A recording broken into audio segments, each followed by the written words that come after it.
você, filha.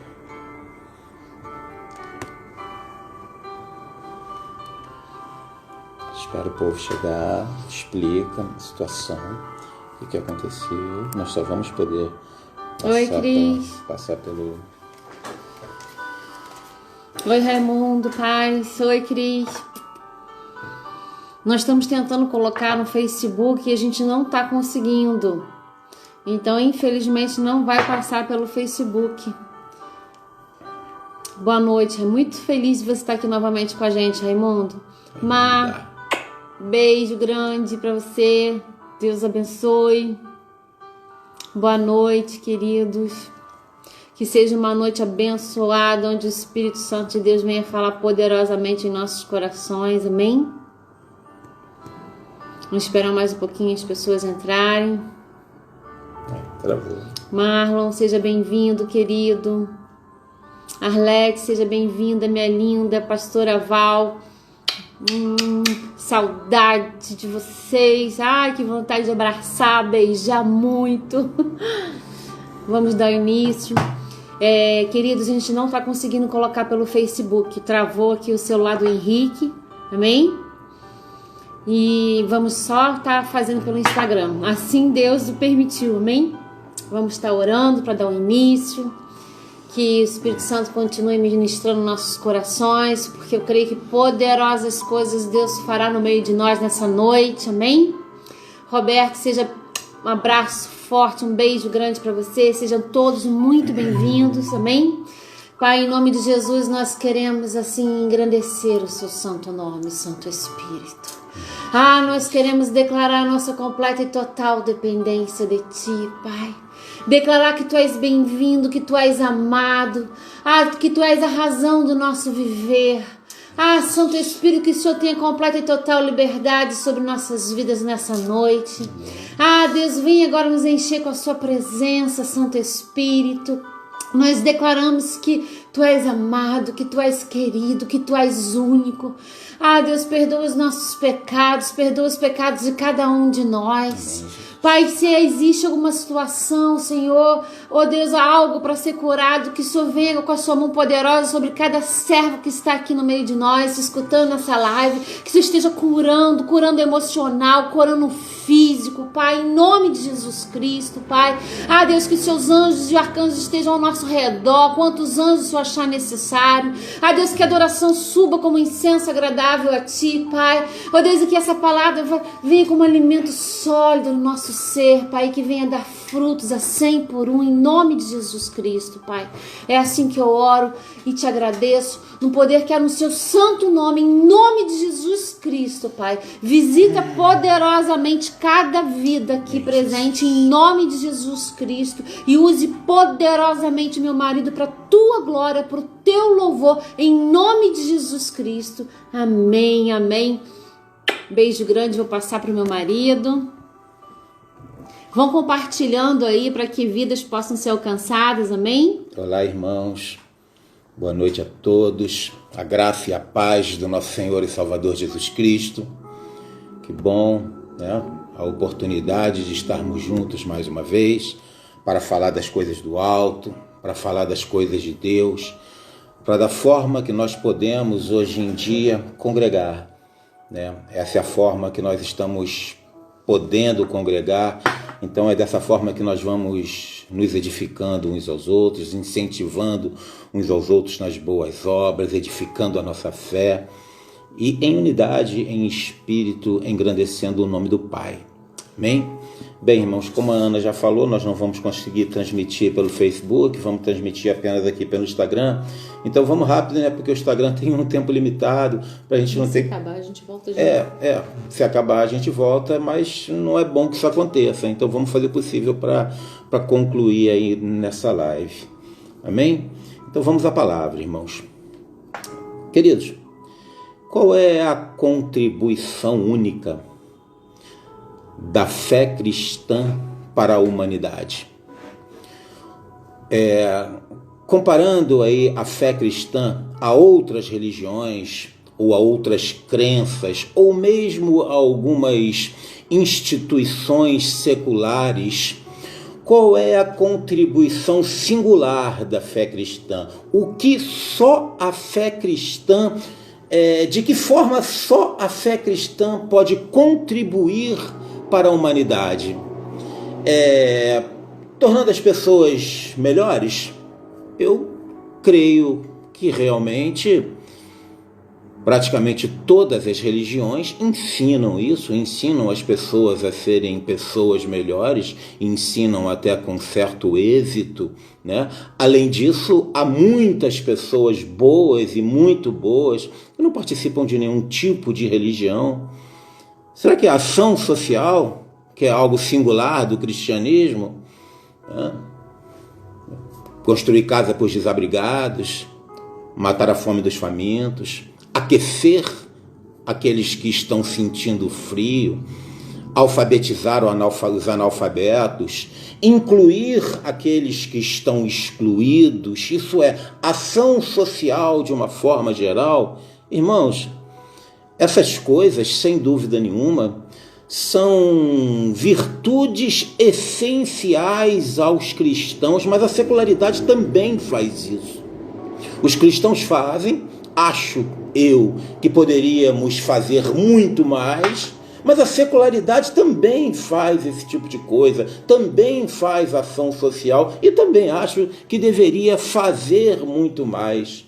Mas realmente, queridos, eu acho que há algo que só a fé cristã pode oferecer. Irmãos, só a fé cristã pode oferecer graça. Onde mais encontrar graça que não seja em Jesus? Onde encontrar graça que não seja em Jesus representado nessa terra pela igreja? Logo, onde mais encontrar graça que não seja na igreja? Amém, irmãos? A questão é: será que a igreja está oferecendo graça? Eu estou me referindo aqui à igreja evangélica, tá bom, queridos? Porque os católicos também são cristãos, mas eu sempre prefiro falar da gente mesmo. Será que a igreja evangélica está oferecendo graça? Graça que é a única contribuição singular da fé cristã. Todas as outras coisas, até as instituições seculares podem fazer.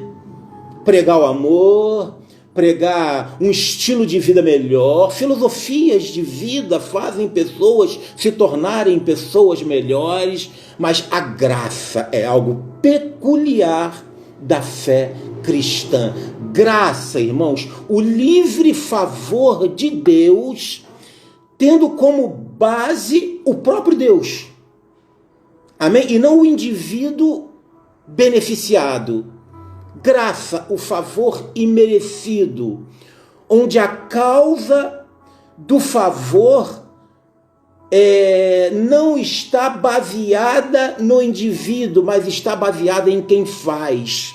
Amém, irmãos? Só Jesus pode oferecer graça. Eu não sei se vocês já pararam para pensar nisso, eu já.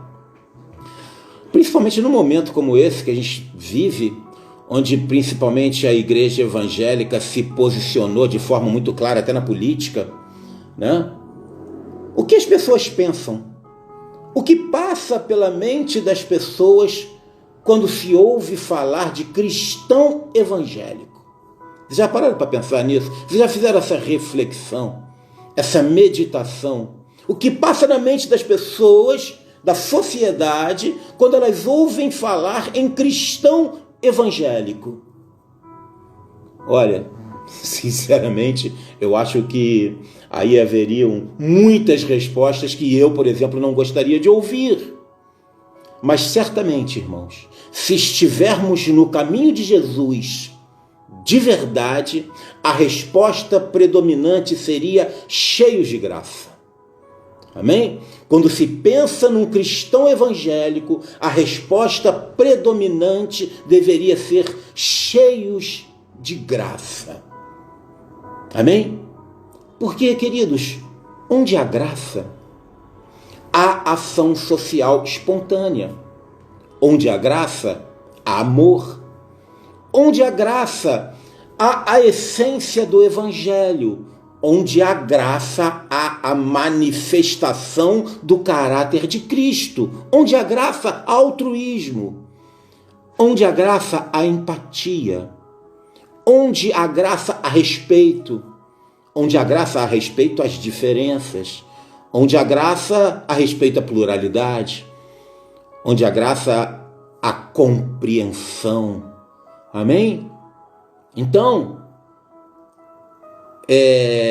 o ideal seria que quando as pessoas pensassem num cristão evangélico, viesse à mente delas uma pessoa cheia de graça. Porque só Jesus, irmãos, só Jesus e mais absolutamente ninguém nos oferece um Deus que nos ama incondicionalmente. Só Jesus nos oferece um Deus que nos ama incondicionalmente. E essa ideia, irmãos, de um Deus que nos ama incondicionalmente, ela realmente o amor de Deus vindo sobre os seres humanos e alcançando os seres humanos, essa ideia, ela vai contra o nosso senso de justiça. Ela vai contra o senso de justiça da humanidade. Há, sim, uma resistência inata na humanidade em entender e receber a graça de Cristo. E eu digo isso de cadeira, porque eu tive uma resistência muito grande com isso. Eu não conseguia entender isso. No dia que eu entendi a maravilhosa graça, a minha mente se expandiu de uma tal maneira que ali eu consegui interiorizar ou começar a interiorizar a essência de Jesus e a essência do Evangelho. O homem traz em si, na sua natureza caída, um senso de justiça que nos impede de acolher, de aceitar e de entender a graça de Cristo. Porque o nosso sistema, irmãos, o nosso sistema é o sistema da meritocracia. O sistema da secularidade é o sistema da meritocracia. O próprio apóstolo Paulo disse ao povo de Tessalônica: aquele que não quer trabalhar, que também não coma. Agora veja bem, aquele que não quer trabalhar, né? Não é aquele que não pode trabalhar, ou aquele que está impedido de trabalhar, ou aquele que não consegue trabalhar. Aquele que não quer trabalhar, que também não coma. Né? Então o sistema da secularidade é um sistema da meritocracia, e a nossa natureza caída carrega em si um senso de justiça que nos dificulta demais a aceitar e a entender a graça. Porém Jesus, irmãos, Jesus descreveu um mundo banhado por graça, onde as aves, queridos, elas não precisam de colher, elas não precisam de arar, elas não precisam de fazer nada para recolher as sementinhas. O sol, queridos, ele brilha sobre bons e sobre maus. Esse sol delicioso que nos aquece, ele aquece os justos e aquece os injustos. Amém? As flores do campo, elas nascem sem mesmo ter sido cultivadas. Irmãos, o que muitas das vezes impede o recebimento do perdão, da graça e do amor de Deus não é a relutância de Deus em derramar, mas sim a relutância do homem em receber. Porque a mão de Deus está constantemente estendida a nós, seres humanos, nós que muitas das vezes, ou melhor, na maioria das vezes, nos distanciamos dela. Lucas 15, 20. E o filho lhe disse: Pai, pequei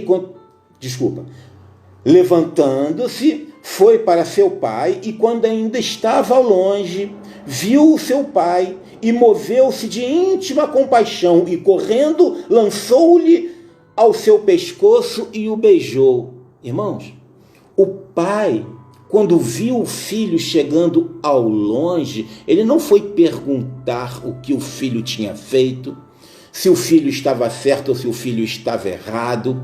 Ele não foi questionar para ver se o filho merecia ser acolhido. O pai correu ao encontro do filho e abraçou e beijou. Isso é graça.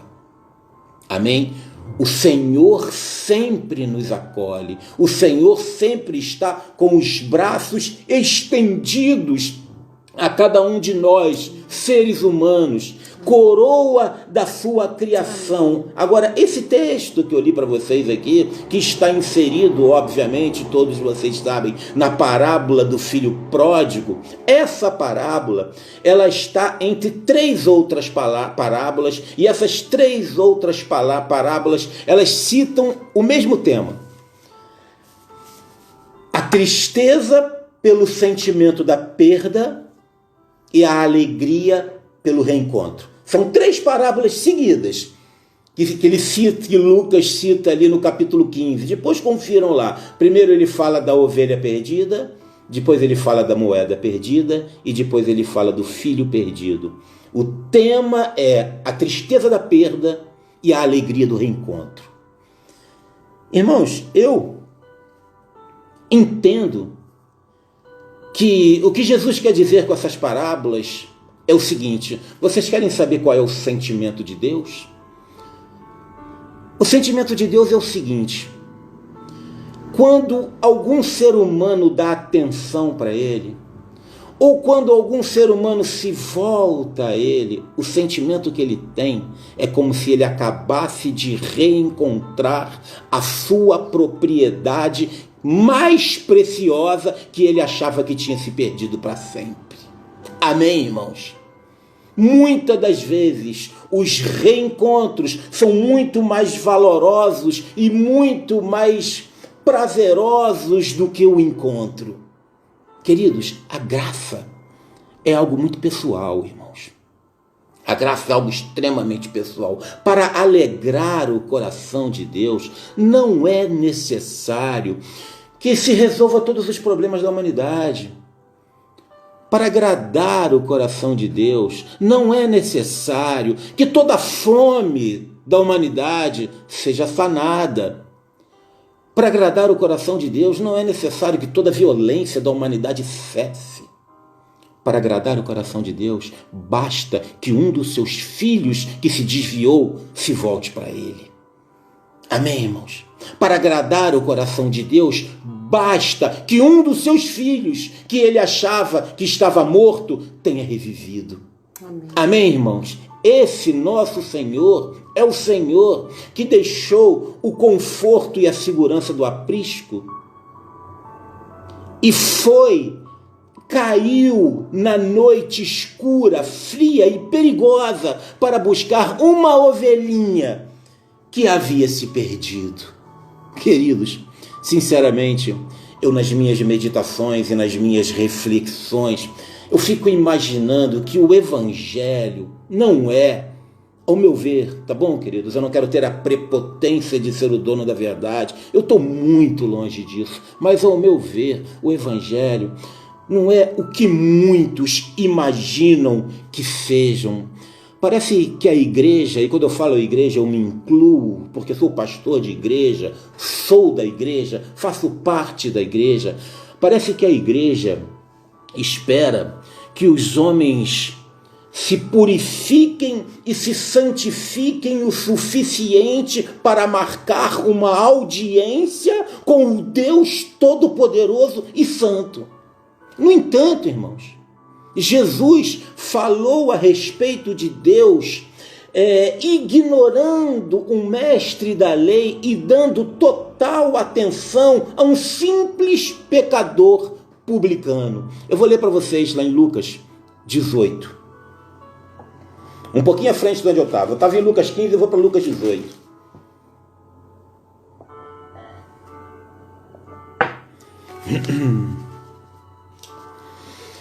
Lucas 18, versículo 9. E disse também essa parábola a um dos que confiavam em si mesmo, crendo que eram justos e desprezavam os outros. 2 homens subiram ao templo para orar. Um fariseu, mestre da lei, outro um publicano, pecador. O fariseu, estando em pé, orava consigo mesmo dessa maneira: ó Deus, graça te dou, porque não sou como os demais homens, roubadores, injustos e adúlteros, nem ainda como este publicano. Jejuo 2 vezes por semana e dou o dízimo de tudo quanto possuo. O publicano, porém, estando em pé, de longe, nem ainda queria levantar os olhos ao céu, mas batia no peito, dizendo: ó Deus, tem misericórdia de mim, que sou pecador. Digo-vos que este último desceu justificado para casa, e o primeiro não. Porque qualquer que a si mesmo se exalta será humilhado, e qualquer que a si mesmo se humilha será exaltado. Irmãos queridos, quando nós nos achegamos para orar a Deus sozinho, nós revelamos o nosso verdadeiro caráter. Amém? Porque não há absolutamente nada que eu precise de ocultar aos meus semelhantes, aos meus irmãos que estão ao meu redor. Quando eu me achego sozinho para orar a Deus, como esses 2 homens aqui fizeram, o fariseu e o publicano, eu sou mais leal comigo mesmo. Eu não me importo muito se o meu eu é bom ou se o meu eu é ruim. Não há necessidade, nesses momentos de solidão com Deus, de nenhum tipo de presunção ou de fingimento, como é muito comum nas orações públicas. Não, mas quando eu estou sozinho com Deus, ali há uma transparência maior. E nessa parábolazinha tão pequena, irmãos, a gente aprende muito sobre a graça, a gente aprende muito sobre o ser humano, a gente aprende muito sobre Deus. A gente consegue ver nessa parábola como esses 2 homens se viam, como eles viam o seu próximo e como eles viam a Deus. Vocês percebam que o fariseu, mestre da lei, homem de grande estatura no meio do povo, começou a sua oração agradecendo a Deus. Mas ele não agradeceu a Deus pelo que Deus era. Ele agradeceu a Deus pelo que ele era. Senhor, muito obrigado, porque eu não sou como esses outros. Muito obrigado, porque eu não sou como aqueles outros. Nessa primeira expressão de oração desse homem, a gente já percebe a arrogância daquele que se sente superior ao restante da humanidade. Amém? E vê o seu próximo como alguém menor e indigno. Esse homem olha para cima e começa a exaltar a sua moralidade. Se vê como um perfeito e excelente cumpridor da lei. Um homem que se via perfeito e nele não poderia ser imputado nenhum tipo de pecado. Porque nele não havia mancha, não havia máculas, não havia rugas, mas ele era perfeito segundo os seus próprios olhos. Segundo os seus próprios olhos, ele via perfeição nele. Amém? E se colocava como um superior diante dos outros. Esse era o mestre da lei. Esse era o religioso. Amém? E quando falava das práticas cerimoniais, isso é, o cumprimento da lei, lá em Levítico 16, depois dá uma olhada lá, Levítico 16, a partir do versículo 26, vai dizer que originalmente a lei obrigava que os judeus jejuassem uma vez ao ano. Essa era a norma da lei, que era no dia da expiação. Depois, no decorrer da história, se acrescentaram novos dias para o jejum. Mas o jejum original da lei está lá em Levíticos 16, 28 ou 31. Era para ser um dia no ano. Mas aquele fariseu, não.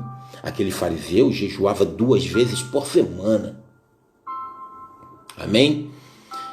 E a lei original também está em Deuteronômio 14, exigia que fosse dizimado todos os produtos da agricultura e da criação de animais. Mas ele não. Ele dizimava absolutamente tudo o que ele tinha. Então a gente repara, queridos, que esse homem era um homem extremista e também ele era um homem extremista e um homem externalista. Ele vivia no extremo, ele fazia muito mais do que a lei exigia, mas ele só fazia coisas externas que os outros pudessem ver. Isso é, ele dizimava mais do que era exigido, ele jejuava mais do que ele era exigido, mas as coisas de mais valor e de mais relevância ele desconsiderava, e aí Jesus vai recriminar esses fariseus que fazem esse tipo de coisa. Ai de vós, escribas e fariseus, que dai o dízimo da hortelã e da arruda, e esquece das coisas mais importantes, que são o amor e a justiça de Deus. Esse era o fariseu, esse era o mestre da lei, arrogante, soberbo, altivo e perfeito aos seus próprios olhos. Já o publicano ele teve até certo pudor e constrangimento de olhar para o alto, porque ele se considerava tão pecador a ponto de se sentir constrangido de olhar para o alto, que simbolizava olhar para Deus. E no original é muito interessante, porque a Bíblia que eu li para vocês aqui, talvez a tradução de vocês, eles falem que ele se chama como, deixa eu achar aqui, o publicano, porém, estando em pé, longe, nem ainda queria levantar os olhos para o céu, mas batia no peito, dizendo: ó Deus, tem misericórdia de mim, pecador. Algumas Bíblias diz: sou pecador, mas o original, ele diz: eu sou o pecador. Esse cara, ele tinha tanta consciência da sua condição espiritual, que ele não quis normalizar e ele não quis abrandar a sua condição de pecador, se misturando em meio à multidão de pecadores. Não, como é que eu vou dizer? Oh meu Deus, faltou aqui a palavra. Ele se viu como o pecador individual. E quando ele estava se depreciando diante de Cristo, diante de Deus, ele não fez comparação com ninguém. Ele não afrontou ninguém. Ele não diminuiu ninguém.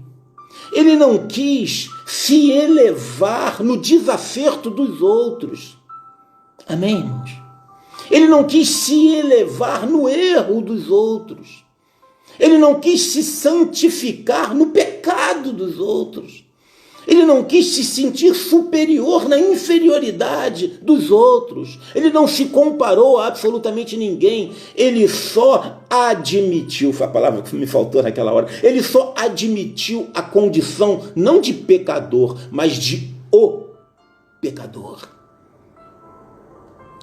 Vocês estão vendo a diferença de como as pessoas se veem?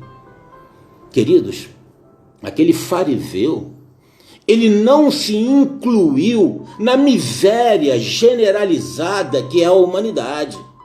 Ele não se incluiu nesse meio. Ele disse o seguinte: muito obrigado, Senhor, porque eu não sou igual a esses. Eu não sou igual, eu não me incluo no meio dessa humanidade pecadora. Cara, já o publicanozinho, pecador e humilde, ele não apenas se viu e se enxergou no meio da multidão de pecadores, como ele se viu como o pecador específico. Amém, queridos? Aí, irmãos, como esses dois homens veem Deus? O fariseu, ele achava que ele estava acumulando largos tesouros e recompensas no céu por causa das suas aparentes e externas ações de santidade, por causa da sua aparência de santidade, por causa da sua suposta espiritualidade, que não era espiritualidade, mas era religiosidade. E ele achava que com isso ele estava acumulando uma quantidade incrível de tesouro. Ele via Deus como um meritocrata. Pelos meus méritos eu vou ser galardoado no céu. Agora, como que o publicano via Deus? O publicano, ele apenas contemplava a santidade de Deus e clamava por misericórdia. Clamava por misericórdia. Ele não conseguia nem olhar para o alto. Tamanha a consciência que ele tinha da sua espiritualidade e da sua condição de pecador. Aí, irmãos,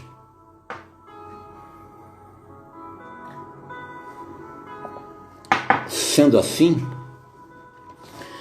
esse fariseu, ele se via como uma coluna. Desculpa, ele se via como um monte. Ele se via como um monte muito vistoso, um monte muito imponente, um monte muito alto, tão alto quanto frio, e tão frio a ponto de não ser possível que no alto dele germinasse nenhum tipo de flor e nenhum tipo de fruto. Já o publicano, ele se via como um vale. Ele se via como um vale tão baixo, um vale tão raso, que nesse vale podia correr um riacho cujas águas eram carregadas pela correnteza da graça de Deus. Amém, irmãos? Final da parábola. Digo-vos que o fariseu não voltou para casa justificado. Já o publicano voltou para casa justificado. Queridos irmãos, eu vejo que a gente fica buscando, eu vejo que a gente fica tentando encontrar, debatendo uma série de verdades, uma série de doutrinas, uma série de normas e de regras completamente sem significado para que a gente venha se espiritualizar segundo essas doutrinas, segundo essas regras e segundo essas normas. E quando nós precisamos de nos espiritualizar segundo normas, regras e doutrinas, o que a gente faz com a graça, queridos? O que a gente faz com a graça? Como que a gente lida com a graça? Como que a gente aceita a graça? Como que a gente acolhe a graça? Se a gente está buscando o tempo todo visões doutrinárias, se a gente está buscando o tempo inteiro um conjuntinho de normas e de regras para que a gente se torne mais espiritual. Pergunte ao senso geral. Pergunte ao senso geral evangélico.